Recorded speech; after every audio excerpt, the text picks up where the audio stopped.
What's up guys, Cloudie here checking in from the America server, and today we are gonna be talking about Erze, who has received a quite nice buff recently, so we will see or look into how she performs now.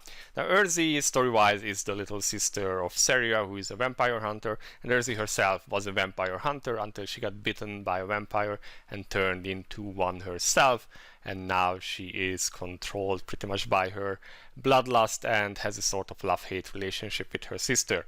Character-wise or gameplay-wise, she was created as an AoE DPS character, mainly used in Vel'Khazar back in the old days, but then slowly she got outshined by more and more characters and faded from existence, only to be used as a PvP burst invincibility cheese, but even that was fairly rare until this recent buff, which made her more than good. Actually, she on AoE content she absolutely destroys. We haven't gotten the chance to try her in Guild Conquest yet because the season ended, but we expect her to be top DPS there, and any other AoE content she does super well.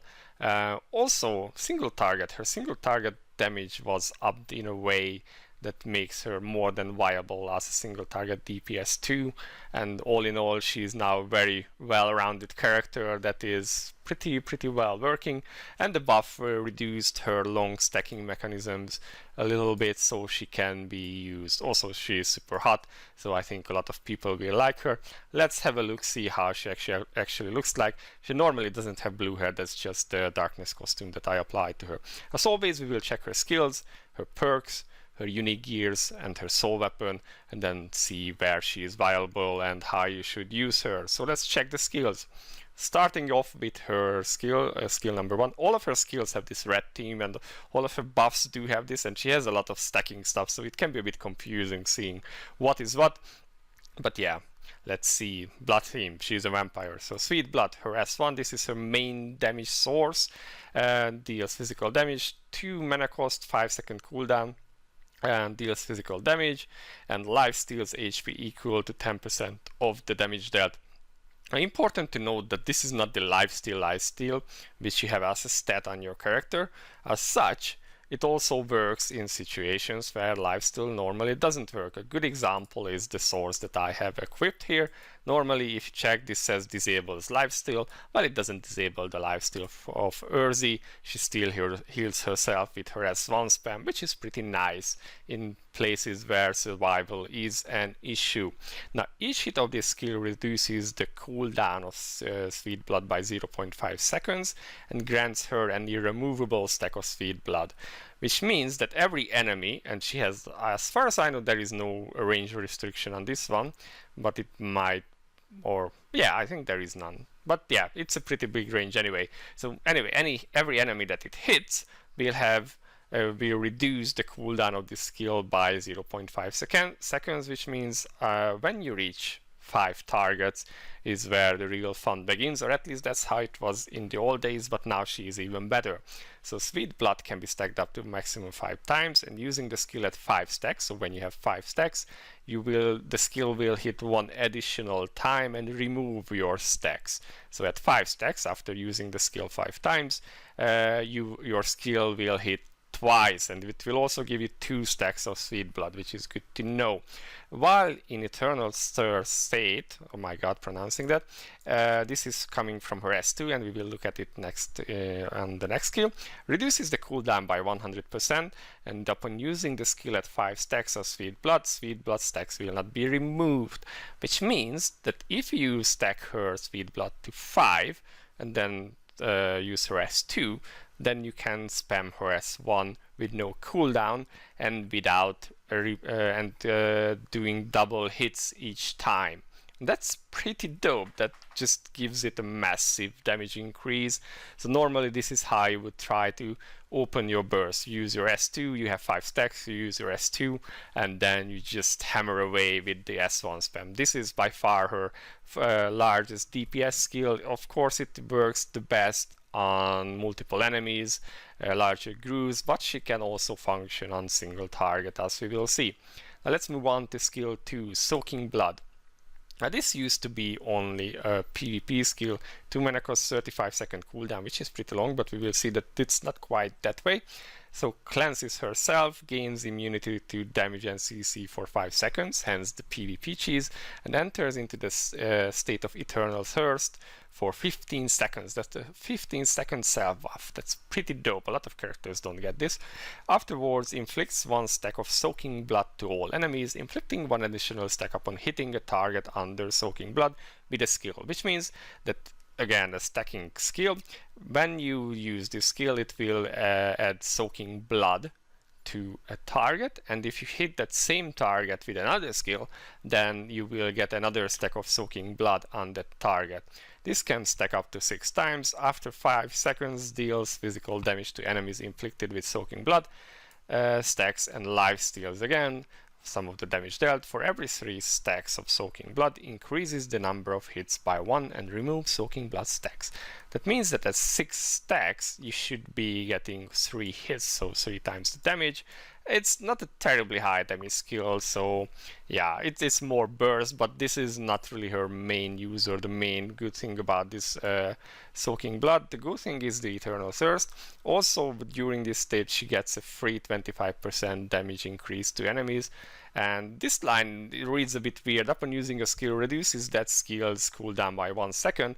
What this actually means is that while you are in Soaking or Eternal Thirst, using any skills, so skill 1 or skill 3, we reduce the cooldown of Soaking Blood. So the 35 cooldown will go down pretty fast, especially if you can spam her S1. You will see the cooldown dropping super fast, which means that this gets a pretty good uptime in general. So yeah, that's pretty nice to have.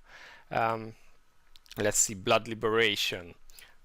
This one, on the other hand, has a very short description, especially, or well, a bit longer if I actually scroll up, but okay, 3 mana cost by default, 14-second cooldown, deals some damage to all enemies every 1 second. So again, this hits every enemy and recovers mana. This was, I think this was added in the patch or moved from 1 perk or something, but yeah, she gains mana through the hits from this one. Each hit of Blood Liberation causes an additional hit on 1 random enemy, so this is adding extra burst to her DPS, but this is in fact not her main DPS skill. That's S1. It does help her reach her stacks that she needs. While Eternal Thirst state increases the duration by 4 seconds, and each hit deals additional physical damage to non-hero targets. So using this after S2 can give you additional damage, and it can give you extra mana, which can be useful when you are like setting up an AoE burst situation and you need the extra mana for the S1 spam. You do have to pay 3 mana for it in upfront also. Yeah, there is a catch to it. Haven't really tested this too much in any serious AoE situation, but probably I would say the order of skills will be S2, S3, Soul Weapon, S1, and then S1 all the way. But we will see how that actually plays out once we get to Vel'Kozar. You may not use this skill at all. In the old days, this was used to maintain her stacks from her unique weapon. And then finally, Life Drinker increases her attack, max HP, and damage dealt to non-hero targets by 1 upon killing an enemy. So she does need to kill for this, which means in a lot of boss fights this will not apply. However, on battles where you fight multiple waves and there are a lot of adds and stuff that she can kill off, or like cascades in Vel'Kozar, this will increase her damage even further. This can stack up to maximum 25 times. Upon taking fatal damage, cast Soaking Blood, reduces own maximum HP by 40%, and this effect does not activate if you have already used Soaking Blood. So if it's on cooldown, then this will not activate and you die. So this is mainly a PvP thing, or like like a final card in PvE. Usually if you die in PvE, that's already bad for you, especially as it consumes all your mana. This had some uses in PvP. Also, most people say that you do not want to actually die. You are better off if you use your S2 yourself. Also important to note that S2 can be dispelled, so it's not like you are invincible totally. Some people can still remove it. But yeah, if she dies, gets bursted, then she doesn't die immediately. She will enter the soaking blood state, but she will have less HP afterwards. And then the skill books will increase this. Okay, so that's her main skills. As you can see, her main focus is AoE damage, but through blood liberation and the combination of soaking blood or eternal thirst, she can actually do some respectable single target damage as well. Now let's move on to the perks. Let's see how Erzie builds. So switching over to the Transcendence page, what we have selected here is like the basic or the base that you will most of the time probably select anyway. Let's start. Of course, she gets the attack and the monster hunter in tier 1. From tier 2, she can use target weakness, because not only does it give her more attack, but depth penetration. She does not have any ignore defense shenanigans. Other than Big Shakme that doesn't have defense, penetration is good for her. So yeah, penetration will be, so this perk will be good for her. She can also pick up opportune strike for more crit chance and crit damage. This depends on your gears and buffs whether you need it or not. Now from her specific perks, let's see what she has. Sweet Blood Light recovers mana on every hit. I don't think you would ever use this one over the Dark perk, because each use increases damage by 10%. This effect can be stacked up to maximum 30 times and is irremovable. So that gives her a pretty big buff to her S1. As you can see, more stacking for her. The more she casts her Sweet Blood, the more damage it will do. I don't really see where you would want this over that. Maybe if you wanted some very quick burst in PvP, I don't know. Yeah, in PvE you definitely want Sweet Blood Dark. I think that's no question. Moving on, Soaking Blood Light stuns the target for 3 seconds. Again, PvP. Nothing to say here. Mana cost reduced. I'm not even sure if you would even take this for PvP, unless you would want like some super fast S2 to dodge some damage. I don't know. Yeah, this is weird. I don't think you will ever use these two perks. Maybe this one for PvP, but meh. Moving on. Now S3 has some interesting perks to it. The one is that it changes the mana recovery per hit to 150 instead of the 75. That can be quite nice if you need more mana in certain situations, in AoE situations where this will be doing a lot of hits, and this can be an option. You can pick it up. The other option is Blood Liberation Dark, which increases the mana cost but also doubles the damage. This is something that you might pick for single target damage, where her S1 isn't as dominant and you just want some more sustained damage. Also, as far as I know, some people build her for like a more bruiser type of DPS, not just glass cannon, in which case her S3 can be used in PvP.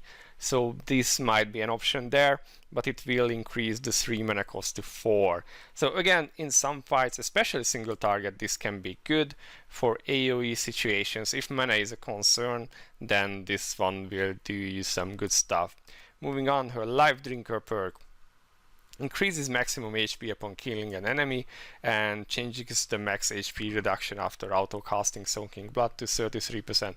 So this is going down from 40% to 33, and you get more HP upon killing an enemy. I'm not really sure where you would use this as a DPS, unless you were building some sort of DPS tank, but then how do you get kills? So I don't really see the usefulness of this perk. On the other hand, this one is not too bad.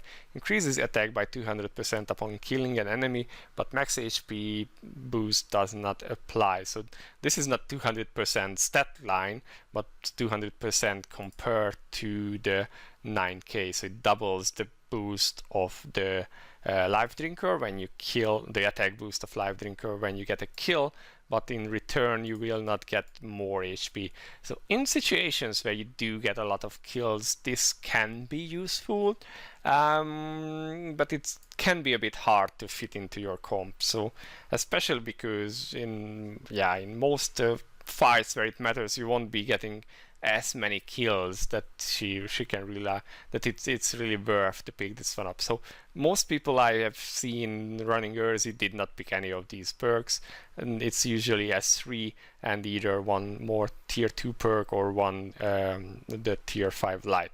And then one of her very important new skills or perks, Erzie Dark Lifesteals HP equal to 25% of damage dealt by the final normal attack. So as you know, normal attacks have a sort of sequence to them, and the final attack in her sequence will gain 1 extra stack of speed blood and give her more lifesteal.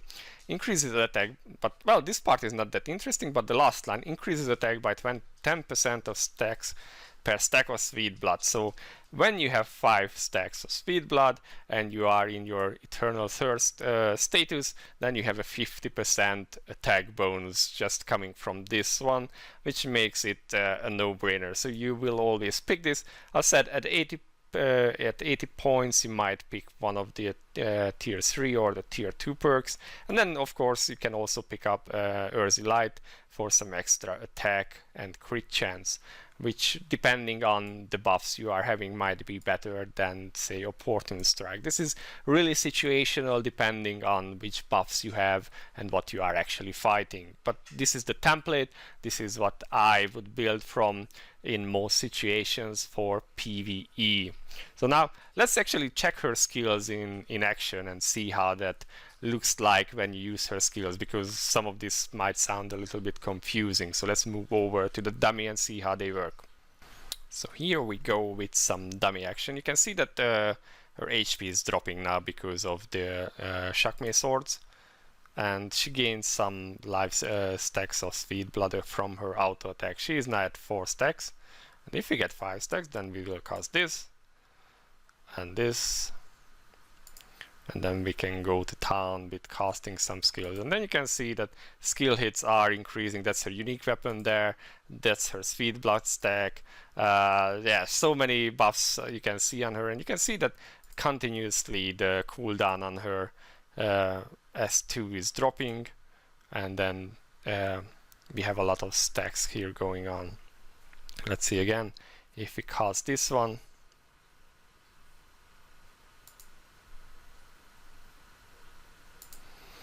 and then we can go to town with some nice buffs.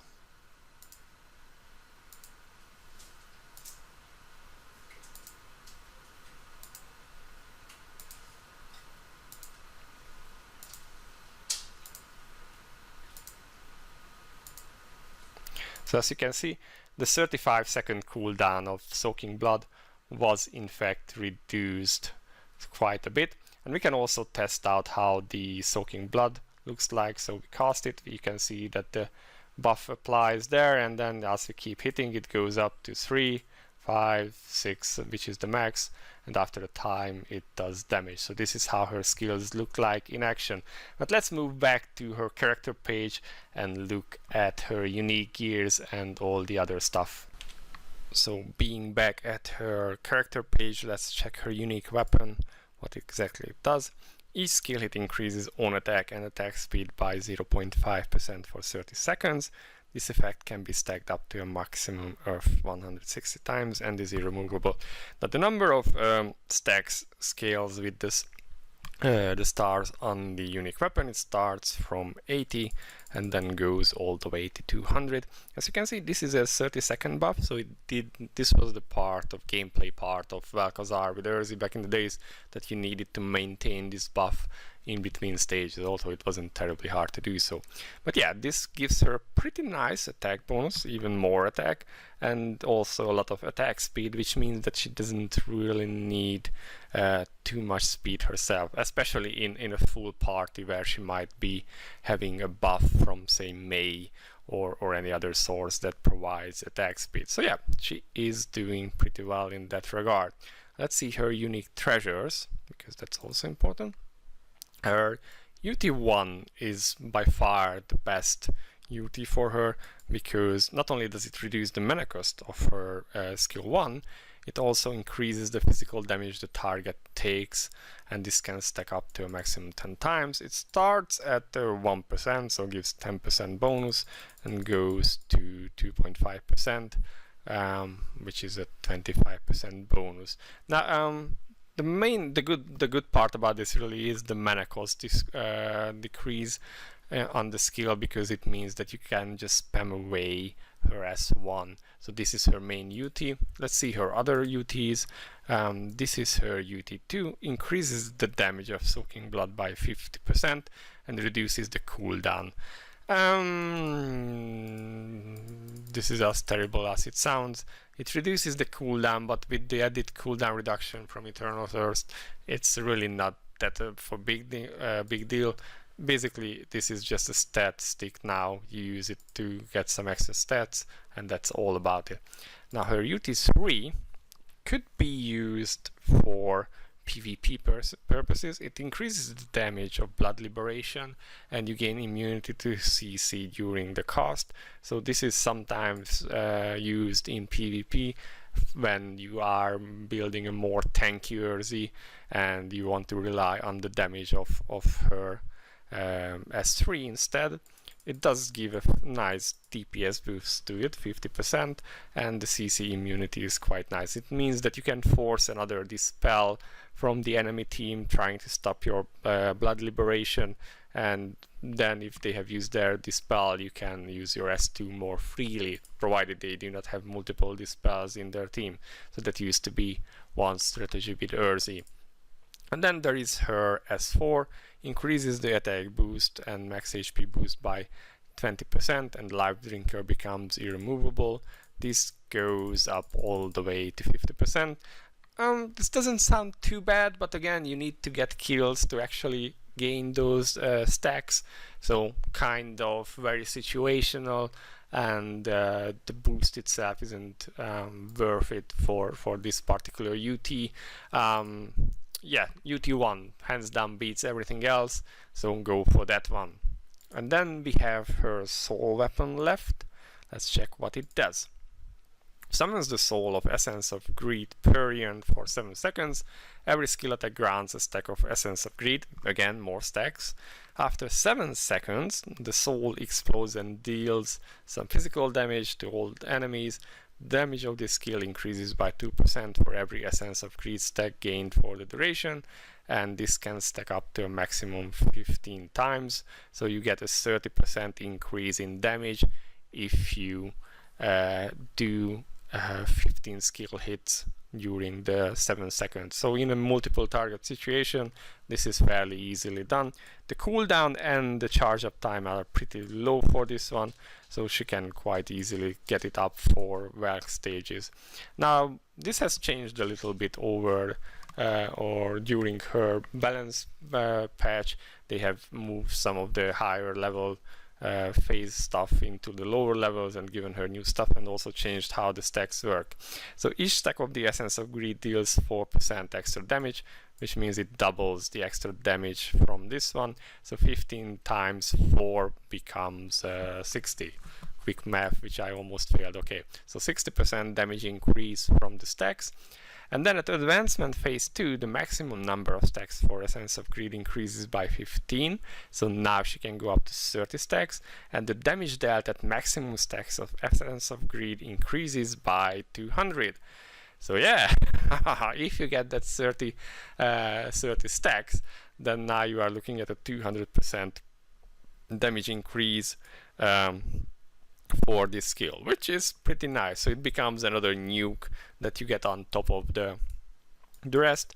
Interestingly, this doesn't really give her any stats. Like most DPS get some sort of stat increase from their soul weapon.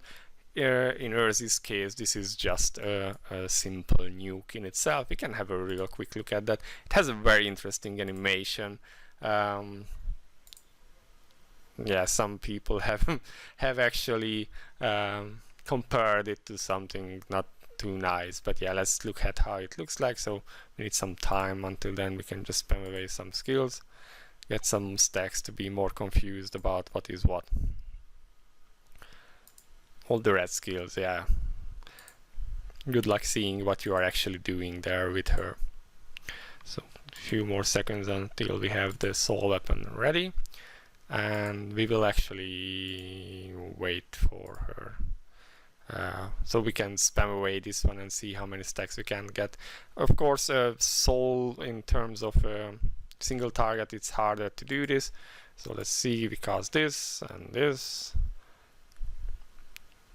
and you can see the soul weapon appearing there, and there is an extra counter going on. We reached the 15 stacks really fast, so you can see it was there, and now it disappeared in a nice little nuke. So that's Erzie for you guys. Now let's go back again to her skill page and talk about what normal gears and stats she actually requires. My voice is getting a stacking debuff from all this talking, but we are almost there, so let's see what Erzie needs, how she actually builds. In terms of for PvE, of course, PvP you do what PvP people do. Now PvE, she likes the Galgoria set, and her main friend is either the increases own damage dealt to enemies by 25% when HP is above 95% line, or she can also use the damage dealt to enemies by 3 seconds every 15 seconds line. She doesn't have any ignore defense shenanigans, so these are the main lines, depending if it's a short battle or if it's a longer battle, which one you use. She can roll with either of those. Her main focus will be attack, of course. You want to cap her crit chance. This is just random, kind of random gear, so don't take that as a focus point, but yeah, you want to hit 100% crit chance, of course, with the usual buffs, and taking into account if you have any debuffs or crit suppression from the bosses themselves.